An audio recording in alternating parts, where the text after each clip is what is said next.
We have summoned the Sunday Roundtable, and joining us this morning, a Democratic political analyst, Marianne Morris, Republican political analyst, Ginny Buckingham. It's great to have you with us, guys. Mary Skipper just sat in the chair. You know what? If you look at it, there have been a number of Boston school superintendents over the years. Is she the right leader at the right time, Marianne? And mayors. And the question is, why doesn't every kid in Boston have a chance at a great education, just not the kids at Boston Latin?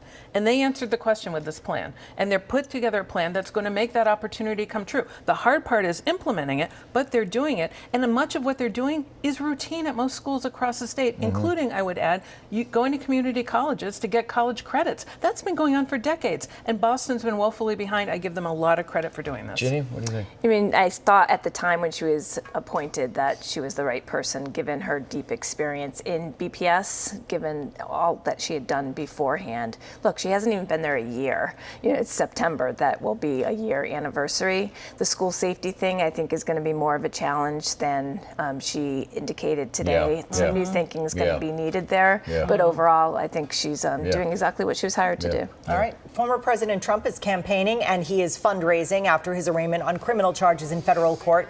Some of his Republican challengers have said they would pardon the former president if he was convicted. Will that become the litmus test of the Republican primary, Ginny? Maybe, and until the Republican Party realizes that the only person President Biden can beat in a general election is Donald Trump.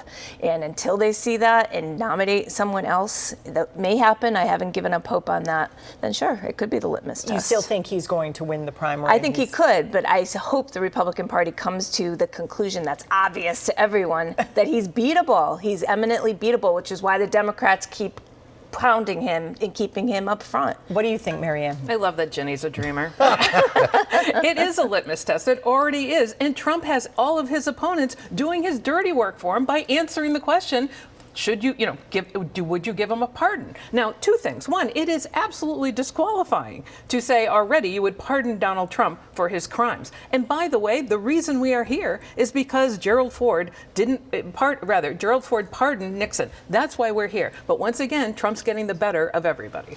So since you talked the pardon thing, I'm curious because there's a strategy going on. With the exception of the First Lady, the Biden administration has adopted a don't engage policy on Trump criminal charges.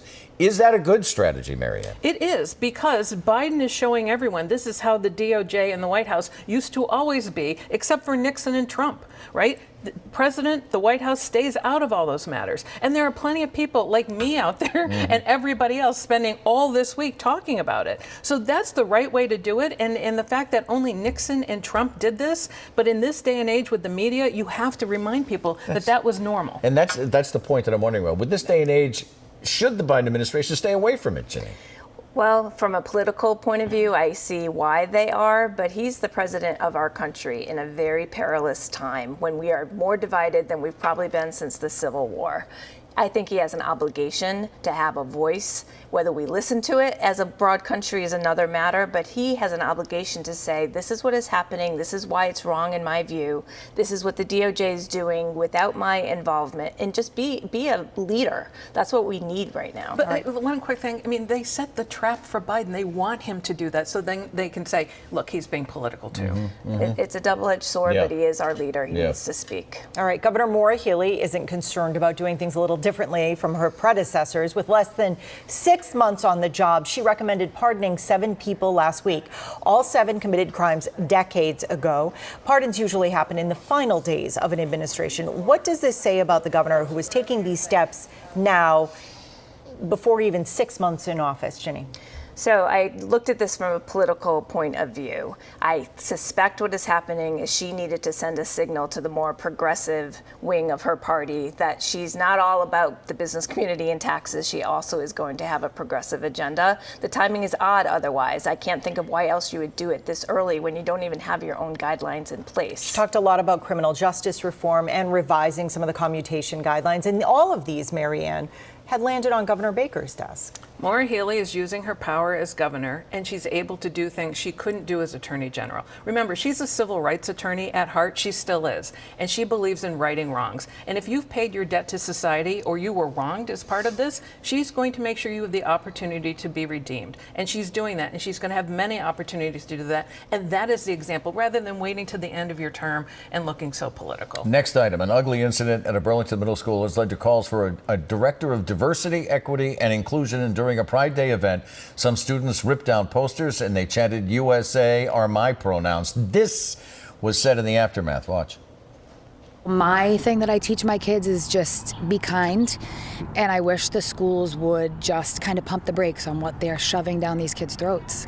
The issue of pride in schools is very controversial. I understand that. I think we need to start at a place of commonality. The principal says that no one was forced to participate in the Pride Day. Parents say they want dialogue. Marianne, is that what they really want? You know, kids aren't born hating anybody or anything. They learn it from adults in their lives, usually their parents. So the parents here are looking to put hate into the curriculum of these schools. And so it's the adults that have to be addressed as much as more as the kids. That's what's really going on here. And we've seen an explosion of this during Pride Month across the country, and Massachusetts is not immune to this. So for all the nice words there, that is really what's going on, is introducing hate into the curriculum of schools that kids are hearing at home. Jenny? I just want to say ditto, because I was going to say that exact same thing. That is where those kids learned it, that to say USA are my pronouns. Who the heck taught them that? Their parents. So that's where the education needs to come. And since when is pride controversial? That's not what this is about at all. It is about hate.